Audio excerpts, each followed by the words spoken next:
Welcome to Pod Save America. I'm Jon Favreau. I'm Jon Lovett. I'm Tommy Vietor. On today's show, the Republicans' midterm closing argument is as Trumpy and racist as ever. Joe Biden takes a big step towards decriminalizing marijuana, and Senator Raphael Warnock stops by to talk about his very tight race against Herschel Walker. Let's get to the news. Guys, we are 1 month out from Election Day. They're starting to mail ballots. There's a chill in the air. The polls. 72 in LA. And over the weekend, we got a preview of the Republican Party's closing argument at a pair of cultish Trump rallies in Nevada and Arizona. The 2024 GOP frontrunner appeared with each state's major candidates and a random assortment of MAGA goons to focus on what voters care about most. Let's listen.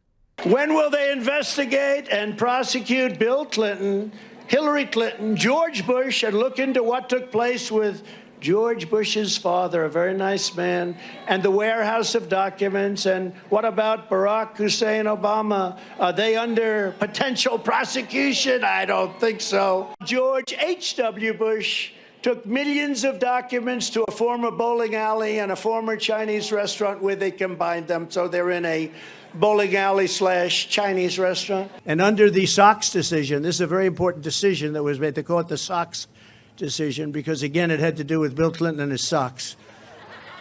There is no crime. You know, there is no crime. It's not a crime. And they should give me immediately back everything that they've taken from me because it's mine. They lose documents. They plant documents. Let's see, is there a book on nuclear destruction or the building of a nuclear weapon cheaply? Let's put that book in with Trump. No, they plant documents. I mean, they have a terrible reputation. Wow, I have to say, the part where he advocates investigating a dead president, but then says he was a nice man. Might be my He doesn't. favorite. I don't think he knows that George H.W. Bush is I think dead. you're right, I think Lovett. And I think you're right. But wasn't he famously uninvited to the funeral? Oh, yeah, there was that. Remember, he got pretty mad about that. No, look, Biden forgets who's dead. Trump forgets who's dead. These guys forget who's dead. So it is true. So Jeb Bush later tweeted a clip of this and asked Trump, "What the heck is up with you?" What do you guys think? What's up with him? Is it just me, or is he starting to sound like someone doing an impersonation of him? He sounds like the SNL guy now. Yeah. He's doing that new SNL impression of himself. Also, I'm a little worried that Trump just revealed here a little bit more information about the specifics of the nuclear documents that he was purported to have. Like, is he exaggerating, or is he letting us know that it's actually worse than we thought? Oh, no. You know what I mean? Yeah, it was like, and it was very specific too, because he was like, how to build a nuclear bomb cheaply. Like, did he have like a fucking suitcase nuke recipe down there? Like, how bad was it? Also, candlepin or big ball bowling? Yeah, should we? No one knows about candle. No one thinks about candlepin Yeah, outside of you just me and fucking you. idiots. We're Nobody just- knows. It's a stupid game. And Throwing that- a baseball at bowling know what? pins. You're from Stupid. Massachusetts. You know what's Not really stupid. fun? Throwing a bowling ball as fast as you can at tiny little pins instead of the big dumb ball that spins. Yeah, especially if they got bumpers Yeah, okay. too. You have Yes, bumpers in the bumpers. alleys. There we go. I gotta Anyway, say also, Chinese restaurant bowling alley combo, great Yeah, idea. that- Sounds yeah. like a blast. Two great tastes that taste great together. should we tell people what he's referring to by the Sure. the Chinese Why? restaurant Why? bowling thing? Why? Because Why bother? What else are they listening to us for? These wonderful jokes about what he just said? I don't think. Okay, fine. Tell them. Let the people know. Let the people know it's bullshit. Let's debunk. Let's do some Ugh. debunking. Here comes All right, the debunking. let's put on our fucking debunking helmets. Fact Go check. down into the debunking mines. Let's go. Let's get some fucking. Let's get some Pinocchios here. He's trying to argue that Yeah. every president has kept records and done it in the same way as him. And he's describing what he's doing is describing buildings that used to be used for one purpose that were converted to another purpose and trying to make it sound like they are forever insecure and unsafe. So he's saying like, you know, they took the records to a former bowling alley or a restaurant or whatever. Well, sure, yes, but you can turn a building that housed a restaurant into a bank by modifying it and adding a vault. Tommy, That's what happens. Have you ever seen a Chase Bank that's shaped like a Pizza Hut? It's okay to leave your money there. That's right. Yeah, no, they put a fucking vault in there, and then they guarded it with people who had top secret security clearance. That's what they did with George H.W. Bush's records before they moved the records into the library, which is the permanent home for the I records. mean, he says in this, well, but Secret Service is guarding Mar-a-Lago, so he's trying to suggest that's even safer. But of course, they the Secret Service wasn't paying attention to every random office building and room in Mar-a-Lago's basement. That's not how it works. It's very No, because the Secret Service also didn't know that he had stolen the how-to guide for nukes. That's right. I just and the whole thing is prepared. It's prepared remarks, by the way. I watched it all. This is a whole spiel he's doing. It's a Stephen Miller thing, Yeah. and then the Clinton sock thing was Clinton put all of his tapes for his Taylor Branch conversations, who's a civil rights historian. He wrote a book about Bill Clinton. Clinton had those tapes in his sock drawer, and a court ruled that he could keep them because they were personal and didn't have to do with his presidency. And then there was the Sandy Berger piece to this. Yeah, I think Trump, which we never got to the bottom of. I think Trump was sort of mixing those together. Hey, and the Sandy Berger thing was fucked. Drawer, not the socks. It was Sandy Berger's socks. Yeah, that was a problem. Yeah, Sandy Berger put things in his socks, and that was fucked. That was bad. And we never really got to the bottom of it. Yeah. He got in some trouble, though. So the New York Times has some new reporting about how Trump apparently tried to make a deal with the National Archives over the stolen documents. The deal was he'd give back the government's most highly classified secrets in exchange for documents related to the Russia investigation that Trump believed would exonerate him. Tommy, what's your take on that story? You think it helps explain why he took the documents in the first place?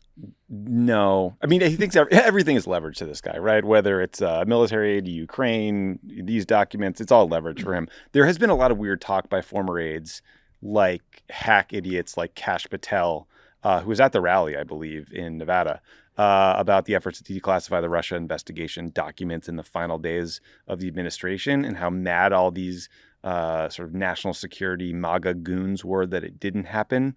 I don't know how that folds in here necessarily. I don't think we can say, though, that it explains kind of what he took, whether he was holding them purposefully, because we also know that the stockpile in the basement included like information about the president of France and the Kim Jong-un letters. So there's clearly some onesies and twosies, some stray docs.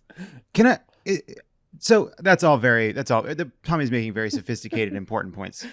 If someone steals your car from in front of your house and then says, I have an offer for you, I'll give you your car back for your other car. That's not a negotiation. None of these documents belong to him. There's nothing to trade. Nothing to trade. These are all stolen documents. And he's also continuing to say that they took documents that were his, but that were also planted. They planted documents and they took his documents, neither of which is true. He's saying that they're mine. They're not yours. These are government records. And they're government records. And he's also saying, I didn't do this. Just like all the other ex-presidents did do what I'm saying I didn't do.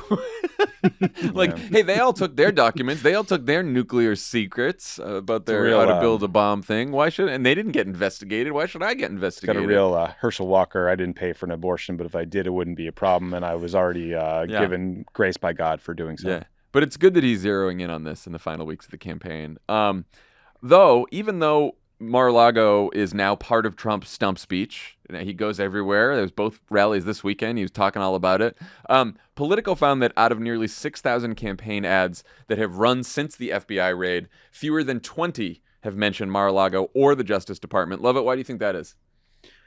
Well, a couple points. One, I think it is clearly in the immediate aftermath of the raid, there were a lot of Republicans and pundits saying this is going to energize Republicans. This is going to be their closing issue. That's clearly not the case. They don't view this as like a big galvanizing issue.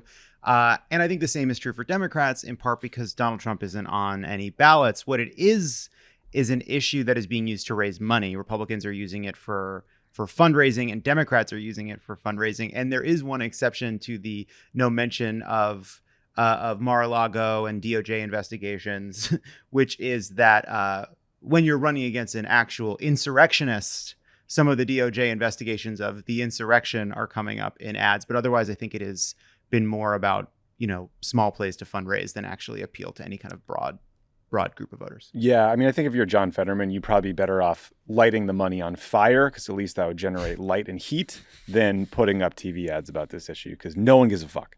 Yeah, it's also attacking Republicans for defending Trump's criminality is just like too much of a bank shot, right? People care about abortion rights. They care about economic issues. It's also not surprising at this point to people. It's sort of baked in. People either think he's a crook or they love him.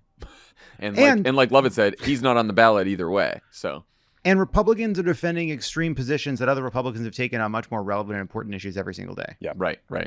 Well, so as always, Republican politicians are also focusing on crime and immigration in the final weeks of the campaign. And of course, in the Trump era, they're doing it in the most racist way possible. For some reason, Alabama Senator Tommy Tuberville was at the Nevada rally, and Georgia Representative Marjorie Taylor Greene was at the Arizona rally. It is funny that they're just bringing all these MAGA goons all around the country to states where they have no connection to. It's a traveling circus. Usually it's you go like when and they send the. It's when the people that don't win American Idol, they tour together. It's fine. So From Justin to Kelly. So here's some of what these two said at the rallies. Some people say, well, they're soft on crime. No, they're not soft on crime. They're pro-crime. They want crime. They want crime because they want to take over what you got. They want to control what you have. They want reparation because they think the people that do the crime are owed that. Bullshit. Joe Biden's 5 million illegal aliens are on the verge of replacing you, replacing your jobs, and replacing your kids in school. And coming from all over the world, they're also replacing your culture. And that's not great for America. Not subtle. This is obviously disgusting.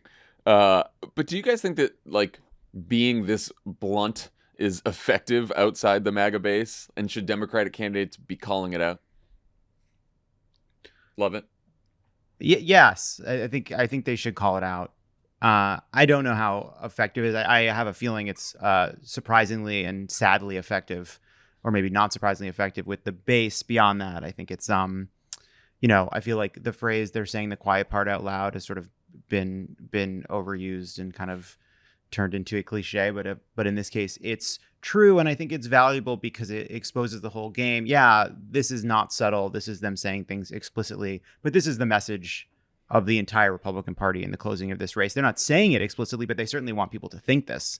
They want this to be the implication. They want this to be the subtext of everything they're talking about on crime and immigration. And I think pointing out when it is this explicit, when it is this directly racist, I think it is valuable to say, look, see, this is what they're trying to do. They don't have answers on inflation. They don't have answers on healthcare costs. They don't have answers on housing costs. They don't have answers to any of the problems facing real people. And any of the answers they do offer will make matters worse. And they know that they have a problem, that people think they're radical, that people think they're extreme. So their goal is to make you more afraid of crime, to make you more afraid of immigrants than you are of their extreme positions, of their positions on abortion, to make more salient crime and immigration than, healthcare, education, and abortion. I mean, MTG, right? She's an idiot who has never met a conspiracy theory she won't repeat. Tommy Tuberville is a racist idiot who built his career on the backs of black athletes. And it is really despicable and disappointing. And, we asked Senator Warnock about these comments, and, you'll hear it later in the interview, but you could tell he was genuinely hurt. Yeah. There was real kind of pain in that answer of someone he'd worked with. They worked look, we were doing research before the interview. They worked together on some provision to help peanut farmers, literally in Georgia, your classic Senate thing. And then he has to go hear his colleagues say something this vile. So I think I don't think Democrats should shy away from responding and calling out these comments for what they are, which are overtly racist and disgusting. That said, I do think these was a rally. This was Arizona or Nevada? Both. So I don't know the candidates there should pivot their message to take on Tommy Tuberville or to take on MTG because they're not running for election. And I think we learned in 2016 that sometimes voters, even voters of color, are less motivated by pointing out racism than by talking about what you're going to do for them. And this would also mean you're sort of on the crime and immigration footing for your messaging rather than talking about whatever your game plan is. So I would say, if asked, hammer these people for what they are and what they said, but don't necessarily switch up your game plan. Yeah, I think that these two examples are just so obviously racist, right? Republicans have used dog whistles for decades now, and I think it's one thing to say that crime is a real issue and to start talking about crime, so you bring race into it and you make people think about race, or you say your immigration and you talk about the border and all this kind of stuff, and it's all these dog whistles and stuff like that. Now we're so far past that now. Just the idea that black people are criminals and immigrants are coming here to replace white people are two ideas that are not only vile, but like just still very unpopular. Way too popular for sure, with a small tiny segment, with a small percentage of this country, but still not. I mean, like it's a crazy thing to say. You just described Fox News's programming at night, like for the last 60 days before every election. I'm not even being sarcastic. It's not even a joke. It would be great if the media held candidates, especially a United States senator, to a different standard and pressed all of them on Tommy T's comments and why he's such a shitty coach and shitty person. But I don't have a lot of faith that'll happen because, Tucker's over there doing a 2-hour interview with Kanye where they're not talking about his anti-Semitic comments from over the weekend or, they're just letting him sort of spout off about all kinds of other nutty conspiracy theories. Yeah, I think that Masters, Lake, Laxalt, Lombardo should just all be asked if they stand by what was said at their rallies about Black Americans and about immigrants. I do think it's valuable to call this out, not because you're pivoting to talk about this, but because you're using this as a validation for something Democrats have been saying for a long time, and a lot of liberals have been saying for a long time that, look, like this is a dog whistle. This message on crime, this message on immigration, they are making a coded and sometimes barely coded, now not coded, racist argument, and that is much more difficult to debate after you see a clip like this, because this is just a less subtle version of the thing that Tucker says every single night, every day. Yeah, because the problem with the dog whistle remarks is not everyone hears the dog whistle. Right. That's the whole thing. This one, everyone can hear it. Everyone can hear it. Right. So another horrifying comment at the rallies came from Nevada Secretary of State candidate Jim Marchant, who has ties to the QAnon cult and has organized an entire slate of MAGA Secretary of State candidates willing to overturn the election. Let's listen. President Trump and I lost an election in 2020 because of a rigged election. And when my coalition of Secretary of State candidates around the country get elected, we're going to fix the whole country. And President Trump is going to be president again in 2024. So Marchant and Mark Fincham, who's the MAGA Secretary of State candidate in Arizona, are both leading their Democratic opponents in the polls. Tommy, what happens if they win, and what can we do to stop that from happening? Yeah, I mean, excuse me. God, my throat today.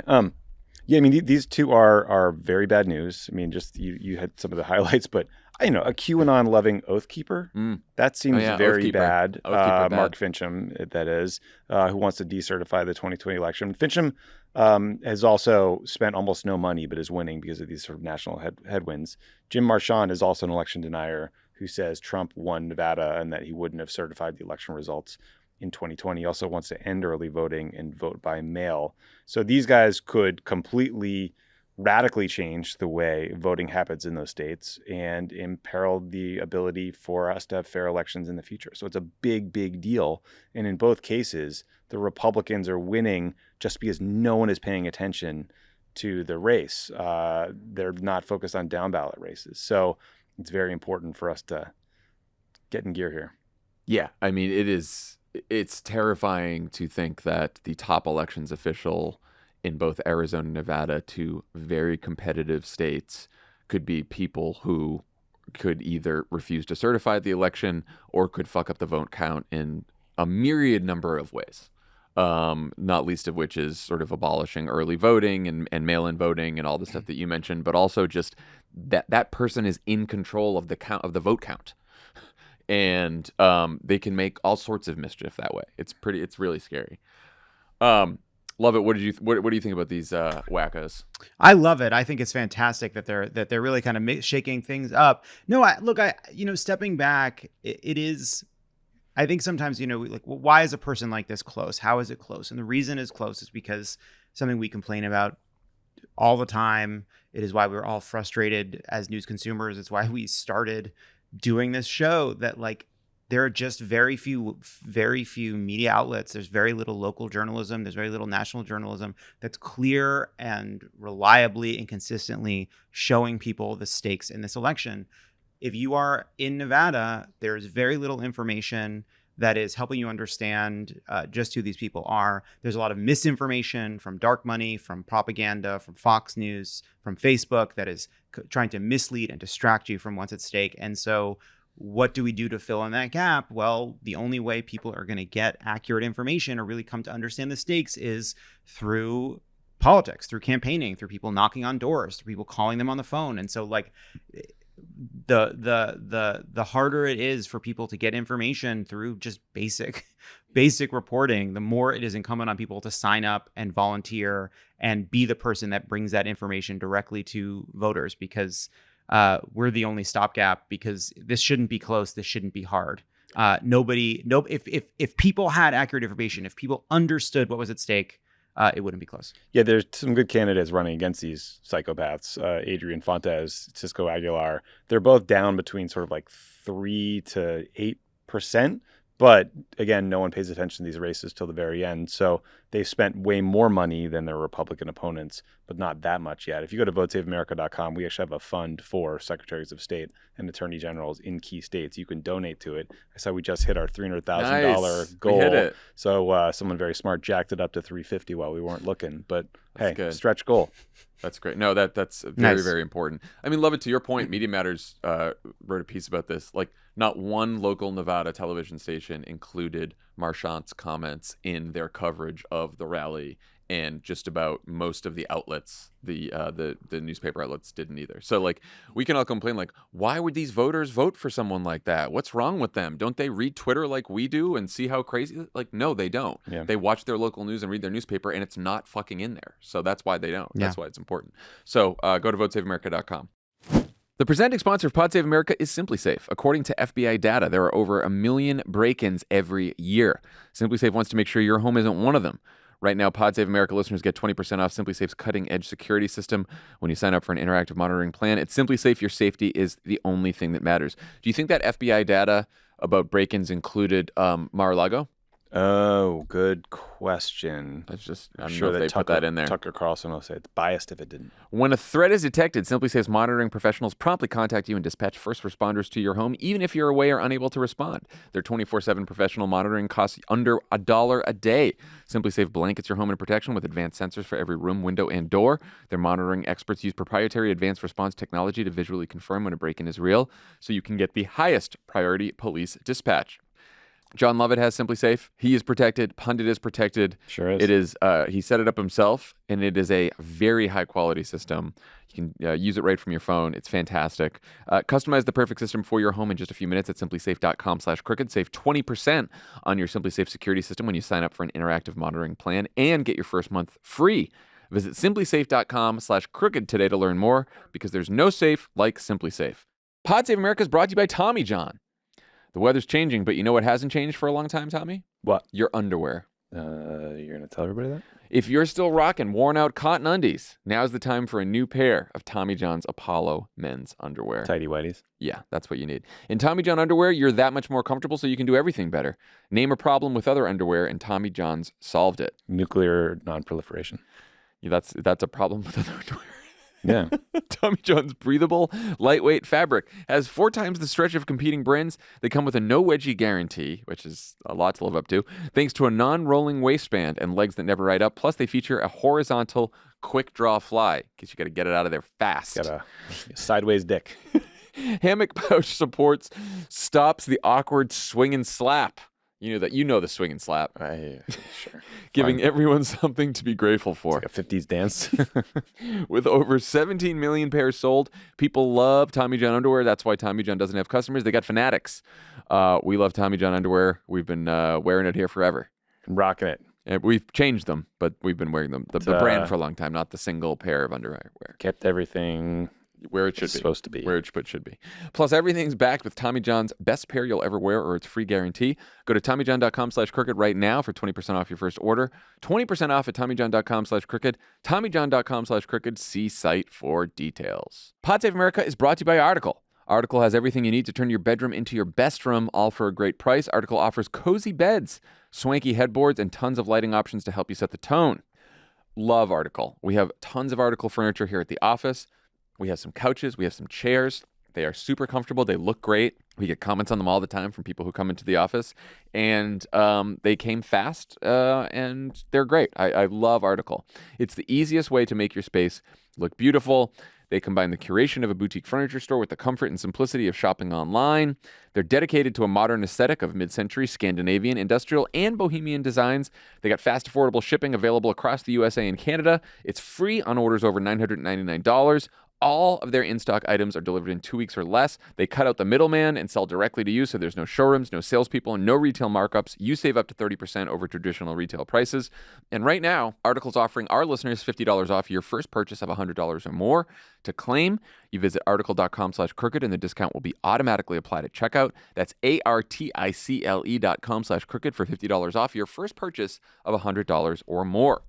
Today's episode is sponsored by Honey, the easy way to save when shopping on your iPhone or computer. Honey is the free shopping tool that scours the internet for promo codes and applies the best one it finds to your cart. When you're shopping on one of your favorite sites and go to check out, the Honey button appears, and all you have to do is click Apply Coupons. Wait a few seconds as Honey searches for coupons it can find for that site. If Honey finds a working coupon, you'll watch the prices drop. Honey doesn't just work on desktop, it works on your iPhone too. Just activate it on Safari on your phone and save on the go. John, is Honey where you get all your drip? You know, you catch more bees. With better jokes? With better jokes. Got it. And honey. But Honey's great because you save a lot of money on like belts and poop bags and stuff. Belts and poop bags. That's what we do here. That's all we get. That's what we do here. And also pizza. You get what? Yeah, Really? That's what it says right here. Closed tech gadget pizza. Oh, I did not know that. Yeah. Okay, great. Pizza, poop bags, and... For dogs. And dogs.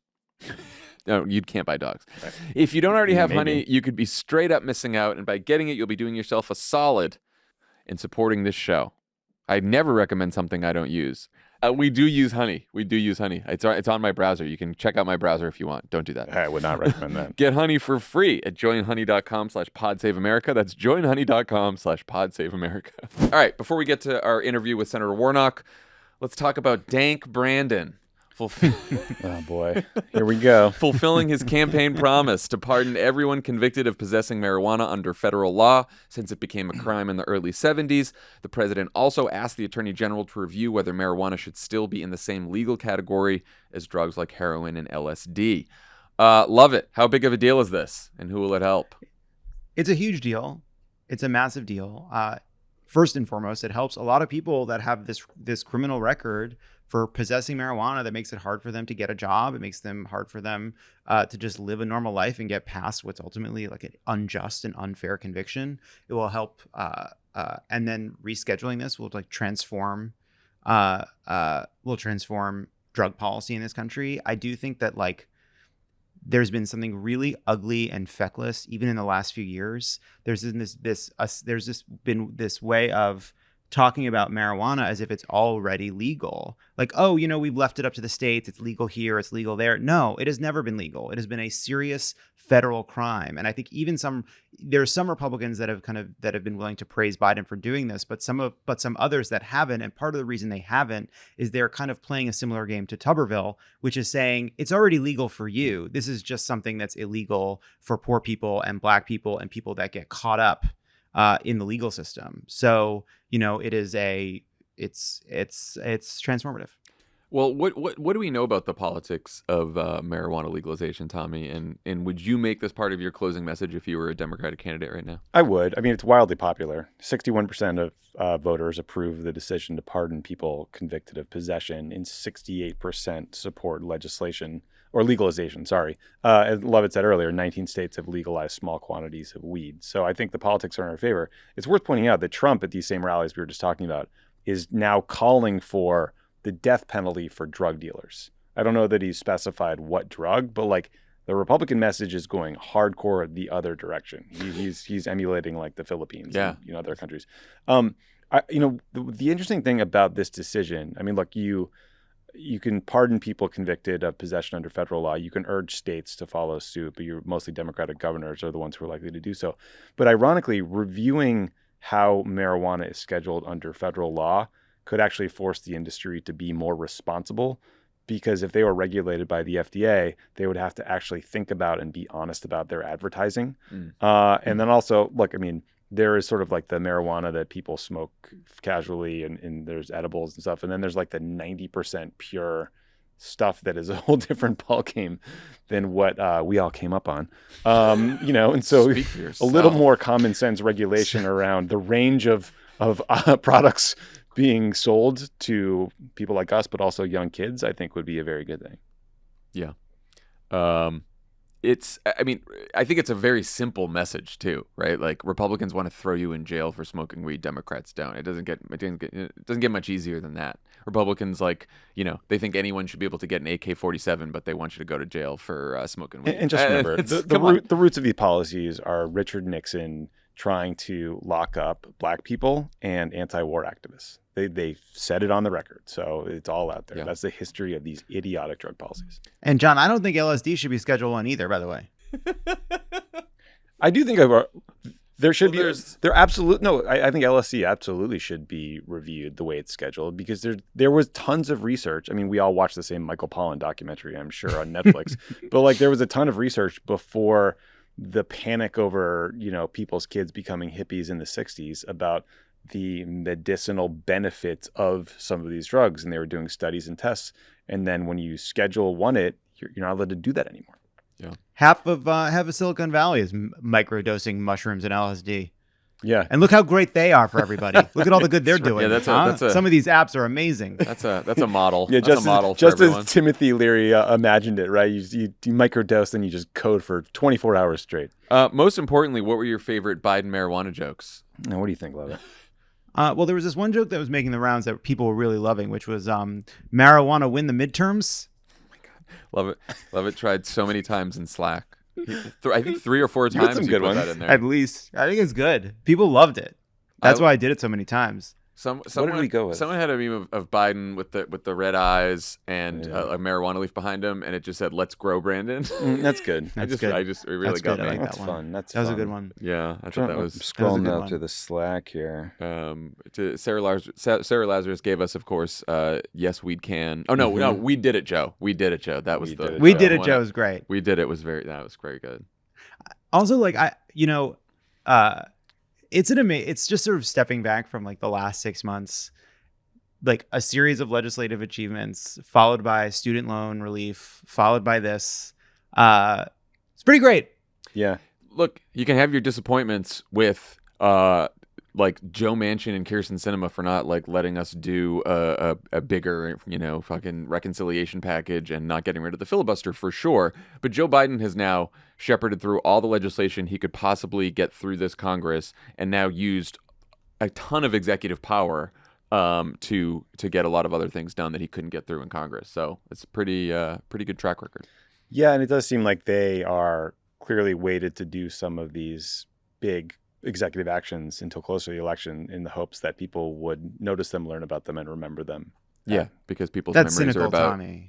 Well, that's you know what? No, cynical. I The can't order remember. wasn't ready till now. We can't remember what we fucking talked about last week on this podcast. So That's the weed. that's the problem. You got to legalize weed as close as you can until the election, because everybody who cares about it is only going to remember it so long. It's a good point. I want to talk about. Here's my thing. Okay. Look. My record on edibles is well known. Sure. I don't understand this. That all of a sudden there's going to be like Funyun edibles and all these different kind of flavored edibles. I feel like it's a fundamental confusion about like how edibles work. Like totally. You don't want a whole bag, guys. Right, like alcohol, you can sip, you experience it in real time. That's why it's like but with an edible, you take it and then you wait a long time and then you feel the effects. So it's not like a noshing food. I don't understand putting marijuana in noshing foods. It does not make sense to me. Let's not complicate the simple here. Have an edible and then independently buy the Funyuns. There's no need to mix the two. Right, they don't What are need we to be talking together. about? It doesn't make sense. It doesn't make sense, Tommy. Also, Lovett, do you want to explain why you're on the set of why are you on the set of Borat with Rudy Giuliani about to pop up with that bed behind you for our YouTube viewers?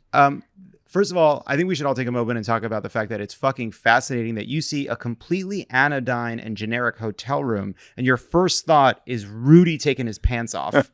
This is just a bed, my friend. That's what you think of when you see a fucking bed. So get yourself checked out. Thank you. I'm in North Carolina. I'm in Charlotte. We did a canvas today with Jeff Jackson, who's running for Congress. Nice. He's our age, so he's very young. So he's like pretty old. But that was fun. We canvassed with him.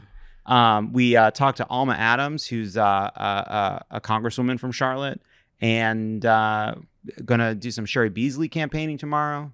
So look, I'm out here with the people. At I'm any out here with point, the people. did you say, "I'm sorry, Jeff Jackson"? No, Camp- don't do but it.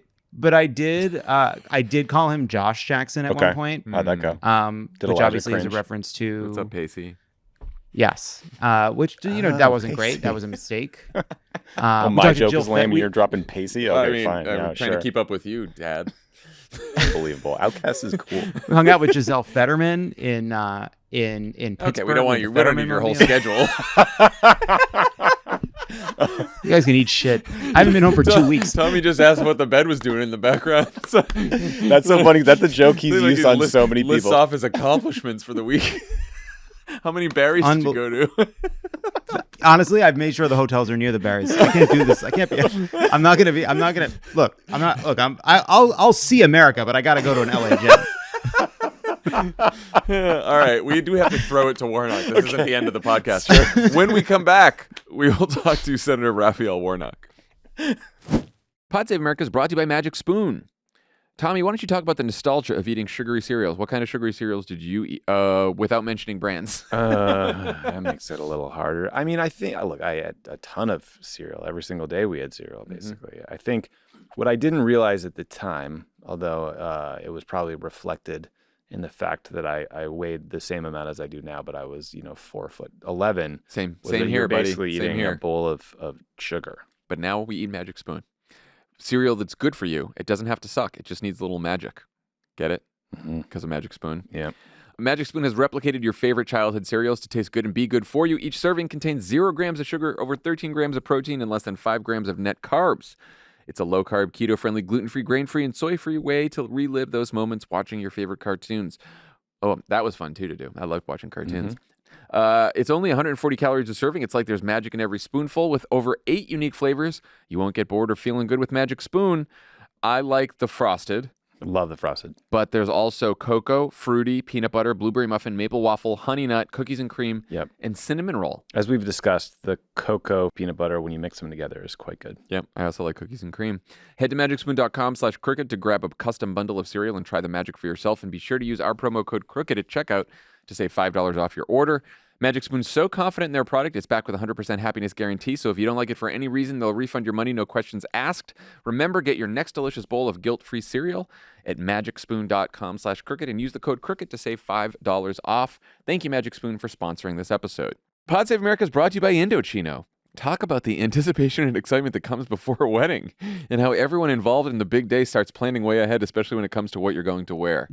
It starts with the kind of couple week out email chain, which is a lot of fun. That evolves into a text message. Something more immediate. And you're all just talking about your chino fit. That's what lining you got, what lapel you went with. Did you go with the monogramming? Yep. Whether you're going to be a groom in a wedding party or a lucky guest, everyone wants to look their best for a wedding. With a custom-fitted suit from Indochino, you look great, feel confident, and enjoy the big day without fussing over your clothes. Might get lucky with a guest. That is true. Not you, Tommy. I'm saying this for the audience. Every Indochino suit is made to your exact measurements, and you can customize every detail with options for fabrics, lapel shape, custom monograms, statement linings, and more. The best part, Indochino suits start from just $429 and shirts from $79. Indochino also offers completely custom-fitted shirts, casual wear, and more. They're always adding new pieces and options so you can stay on trend and in style. Plus, explore their relaxed yet refined approach to spring suits with their new spring pastels. I'm going to get a new spring pastel. No, I'm not. We know that that's not my color deal. I'm going to get I love it gets one. I'm going to get just a blue suit, probably. It'll look good. I love an Indochino suit. I could use another one. I could use some invites to things that would require me to wear a suit, but I would like to get one. Some of those last wedding holdouts to pull the trigger. I know. If you've got a big day coming up, getting the perfect look is no big deal with Indochino. Get $50 off any purchase of $399 or more by using promo code crooked at Indochino.com. That's $50 off a purchase of $399 or more at INDOCHINO.com, promo code crooked. Pod Save America is brought to you by Policy Genius. Did you know life insurance through your workplace may not offer enough protection for your family's needs? Policy Genius gives you a smarter way to find and buy the right coverage. Policy Genius wants to modernize the life insurance industry. Their technology makes it easy to compare life insurance quotes from top companies like AIG and Prudential in just a few clicks to find your lowest price. With Policy Genius, you can find life insurance policies that start at just $17 per month for $500,000 of coverage. And Policy Genius has licensed agents who can help you find options that offer coverage in as little as a week and avoid unnecessary medical exams. They're not incentivized to recommend one insurer over another, so you can trust their guidance. There are no added fees, and your personal info is private. No wonder Policy Genius has thousands of 5-star reviews on Google and Trustpilot. John, do you think that Policy Genius licensed agents, instead of saying, well, actually, they say, well, actuarially? Holy shit. Lovett's not here. You wrote that joke. But we're still getting those jokes, which is important. Thank you. For everyone listening to the Thank you. podcast. That joke Thank you for carrying. died before. Thank you for carrying the flame. Your loved ones deserve a financial safety net. You deserve a smarter way to find and buy it. Head to policygenius.com or click the link in the description to get your free life insurance quotes and see how much you could save. That's policygenius.com. Joining us now is the Democratic senator from Georgia. He's running to keep his seat in one of the closest and most important midterm races this election season. Senator Raphael Warnock, thank you for joining us on the pod. Thank you so much. It's great to be here. So let's just sort of jump into the latest news in the race. There have been several reports that your opponent, Herschel Walker, paid for an ex-girlfriend's abortion and then urged her to terminate a second pregnancy a couple of years later. Several news outlets have now seen a check written to this woman by Herschel Walker. There was a get well card in his handwriting. Herschel Walker's own son seemed to confirm this story, yet Herschel Walker is still denying it. My question is, do you believe him? And if not, what does it say about his candidacy that he would lie about something like this? Well, I will leave it up to the people of Georgia to decide whether they believe him. Here's what I believe. I believe in a woman's right to choose. And I have been consistent on this point. My view has not changed. I have often said that I think that a patient's room is too small and too cramped a space for a woman, her doctor, and the government. That's too many people in the room. The women of this country and the women of Georgia woke up one summer morning and saw that a core constitutional protection that they've been able to count on for half a century had been completely undermined by an activist Supreme Court. And my opponent thinks that apparently that's not far enough. And so he wants a nationwide ban on abortion. No exceptions, he says, which would include rape, incest, the life of the mother. I think that's extreme. It's out of touch with the women of Georgia. And I think the people of Georgia deserve someone in the Senate who believes that when it comes to reproductive health care, women and doctors are wiser and far more principled than politicians. You mentioned that they want a ban, that Herschel Walker proposes a ban with no exceptions. He seems to think there's an exception for when the situation involves Herschel Walker. Like, do you think it's fair that Republican politicians seem okay with abortions when they involve Republican politicians, but want to ban them for everyone else? I think that my view has been consistent. And I believe in reproductive choice. And, I sometimes get pushback on this point as a person of faith. But I think the issue when it comes to the public square is whose choice is it? And if you really are someone who reverences life, and I certainly do, it seems to me that you should be deeply offended by the high rates of infant mortality and maternal mortality in this country. We have the dubious distinction in America of far outstripping our Western and wealthy counterparts when it comes to maternal mortality. Too many women in Georgia are dying in a rich country trying to have babies. And for Black women, it's 3 to 4 times the rate of white women, even when they have the insurance and the income. And so I think that's something that government can actually do something about.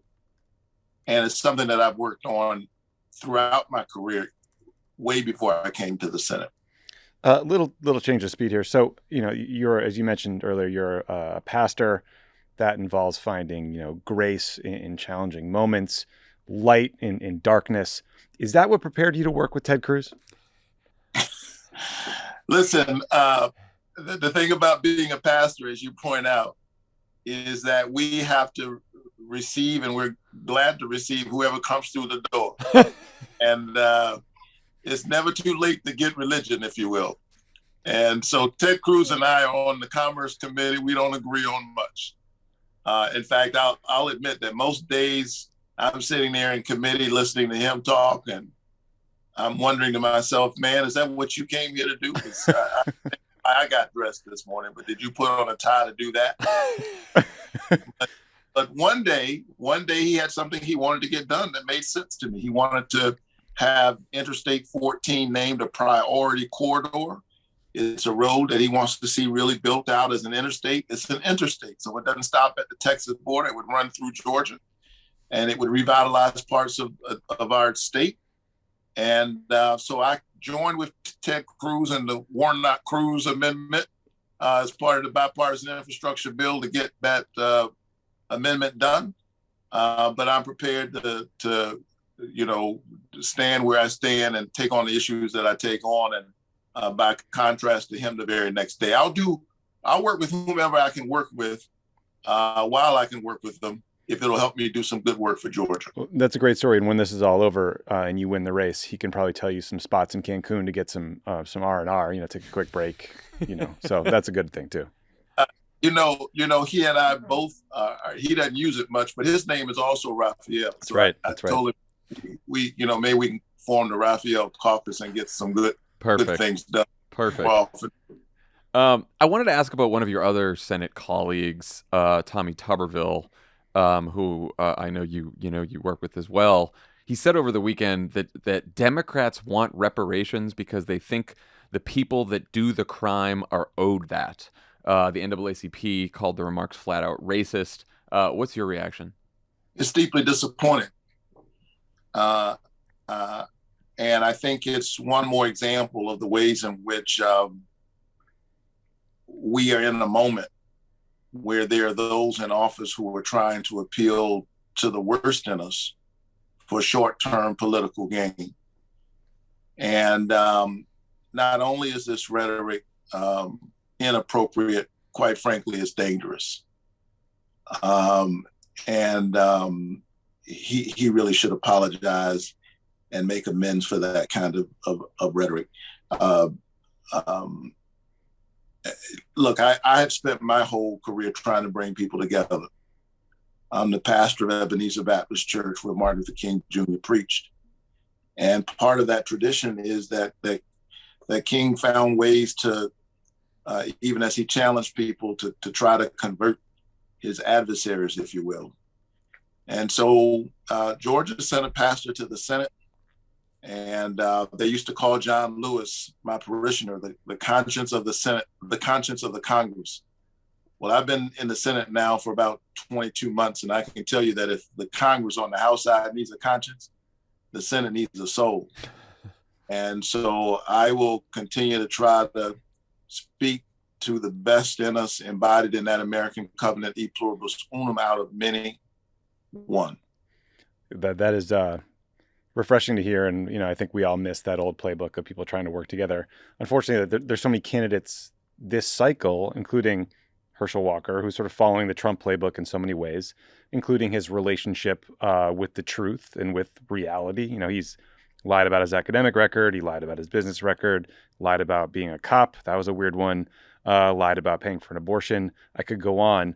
But despite that, the race is still close. And so my question is, there was this annoying narrative in 2016 when Trump lied and lied and lied and then still got elected. And people started to think, oh, maybe lying and truth and these scandals don't matter anymore. Do you think that your election can help us retest that theory? Are you hearing from people that are concerned about these lies? Look, there's no question that my opponent has a problem with the truth. And look, these races are close. And many of the folks who are watching us probably feel like it shouldn't be close. But I think it's a reflection of where we are politically in the country. And here's a chance for us to try to speak to the highest and the best in us. And it's the reason why we need all hands on deck right now. Look, Georgia did an amazing thing. It sent its first African-American senator and its first Jewish senator to the Senate in one fell swoop. Made the difference. If me and my brother from another mother, I like to call him John Ossoff, had not gotten elected, we wouldn't have had the majority in the Senate, which means we wouldn't have confirmed Ketanji Brown Jackson, the first Black woman to the Supreme Court. We wouldn't have passed such important legislation this Congress. But what I recall is that it took all hands on deck, and it took a lot of hands. And so I would appeal to the folks who are watching us right now, don't sleep through this election. Don't take it for granted. Don't look at the obvious difference between me and my opponent and assume that we have it in the bag. We need you to knock on doors. We need folks to give. Go to my website, warnock4georgia.com. And we need the folks who are watching me right now from Georgia to start voting on October 17th. We often talk about Election Day. I've been telling folks there's no such thing as Election Day. It's election season. We cannot wait until November the 8th. Anything can happen on Election Day. It may rain. And I can tell you that that does impact turnout. And on Election Day, we know from past experience that the lines tend to be very long, not in all communities, and certain communities.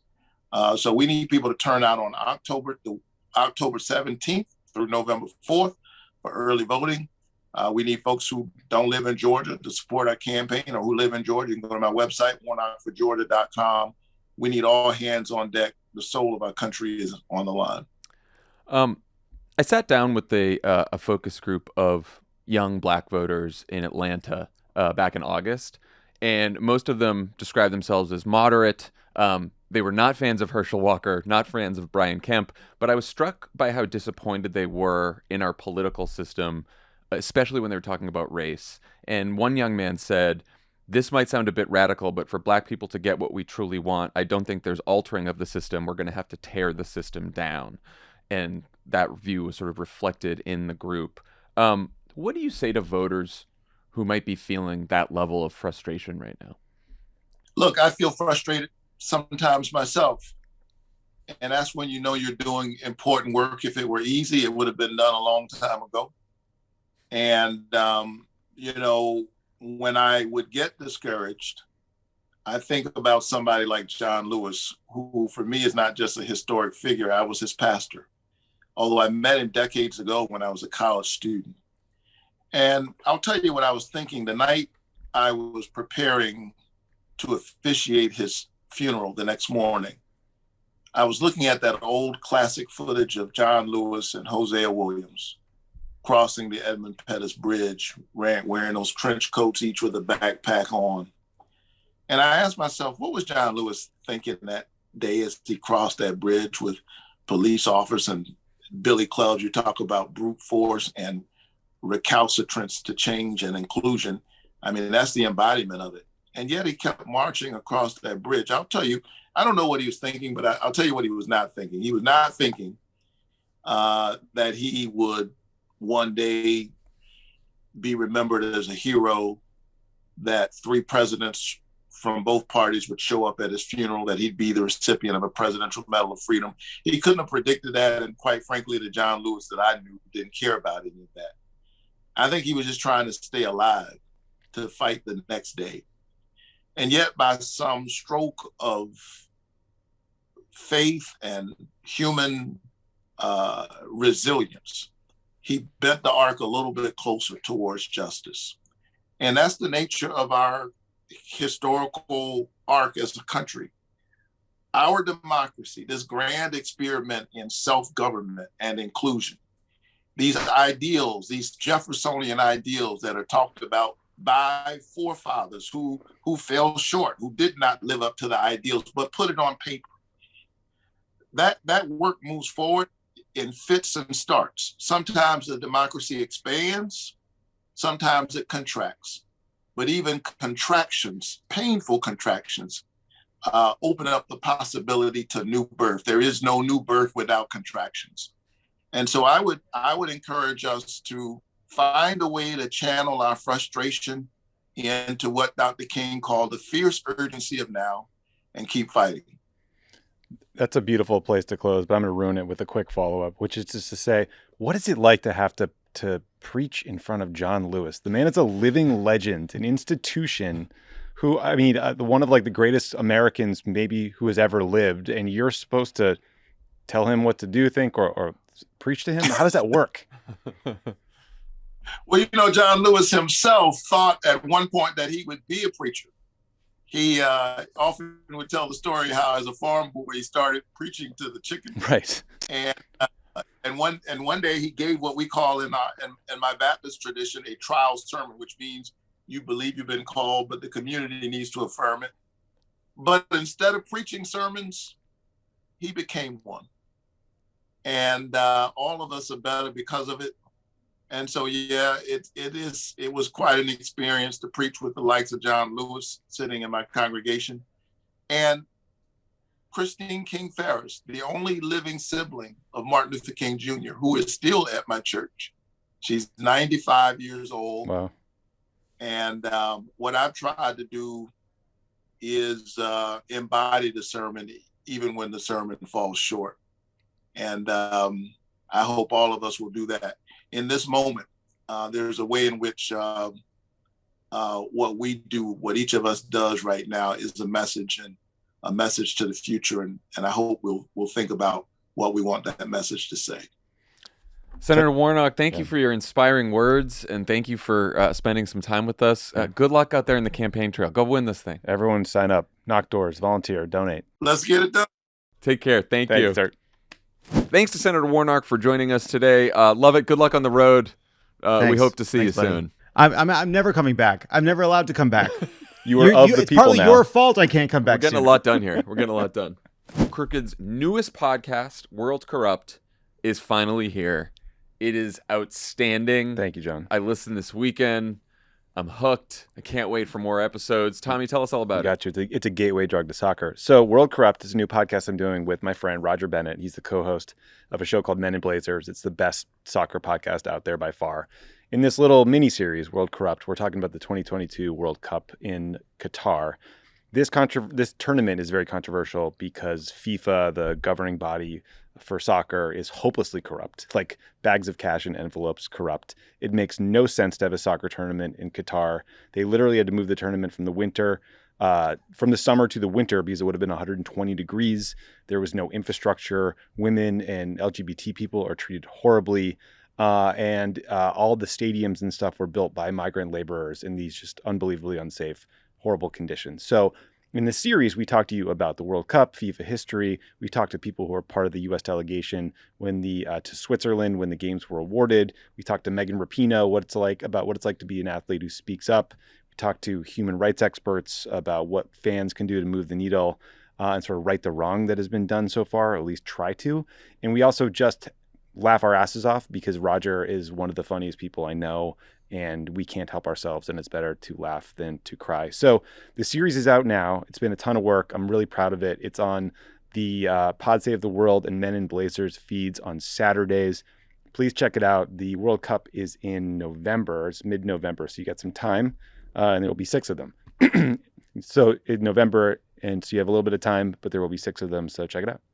Yeah, and I thought you guys just do such a great job reconciling like people's love of sports and the joy that sports can bring you with the like deep corruption of the World Cup, which I think it's very entertaining and also like very informative.